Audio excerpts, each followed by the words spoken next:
Welcome to another edition of Tweets of the Week. This episode is sponsored by Sen and Senelec. Stick around to the end to hear more about their work. So, this week, you've all been tweeting about the Brexit. Listen, do I have to talk about Brexit this week? I'm sure everyone is sick and tired, but it's... okay, fine. So this week, you've all been tweeting about the Brexit delay, Good Friday, and bad air quality. Wednesday would see EU leaders meet to decide whether to grant Britain a Brexit delay or basically kick the Brits out into the wilderness of no deal. It all started with embattled UK PM Theresa May publishing a bizarre video in which she tried to explain to anyone who would listen where we were actually at with Brexit. I Am Happy Toast wasted no time in making a fiery addition to May's clip. Brussels-London relations took another hit when man of the people Jacob Rees-Mogg said the UK should be as difficult as possible if remaining in the EU. Fellow arch-Brexiteer MP Marc Francois said the rest of Europe would be dealing with perfidious Albion on speed. One Twitter user rightly pointed out that perfidious actually means deceitful and untrustworthy.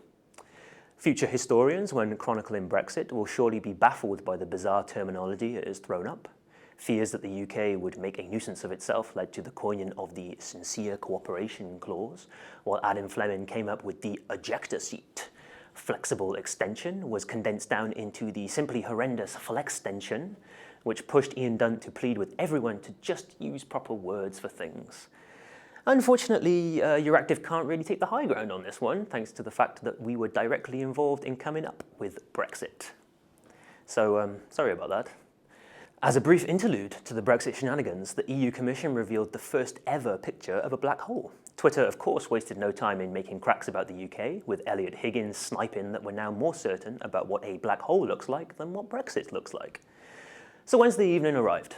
The leaders gathered, and it was France throwing its toys out of the pram the most. Bruno Waterfield reported on how Emmanuel Macron wanted the UK to renounce its veto, while The Guardian said that Britain would have to give up its European Commissioner. Over a frankly unappetizing sounding meal, detailed here by Nick Guttridge, they tried to figure out what to do with the UK. Joe Barnes revealed that Jean-Claude Juncker was not entirely happy with the fuss Macron had been making.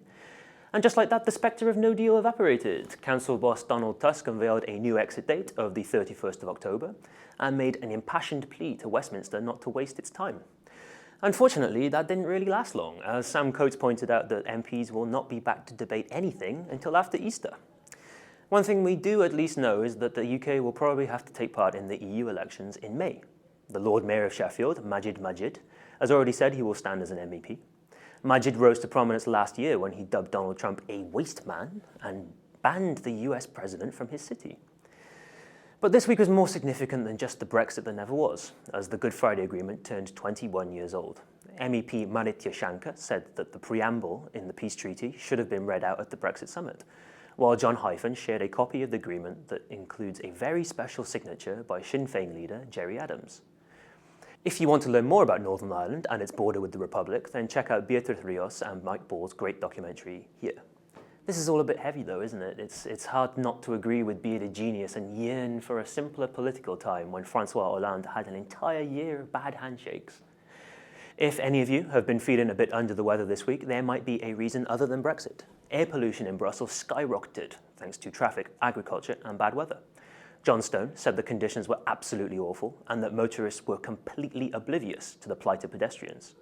Pollution levels actually got so bad that the authorities issued a warning and urged people to leave their cars at home. But as Alison A. pointed out, telling people in the metro was a bit preaching to the converted, while Jordi Kesper suggested that a push alert sent to smartphones would be a better idea. Maybe Brussels will eventually take a leaf out of London's book, which, faced with a public health crisis, launched an ultra-low emissions zone, the first of its kind in the world.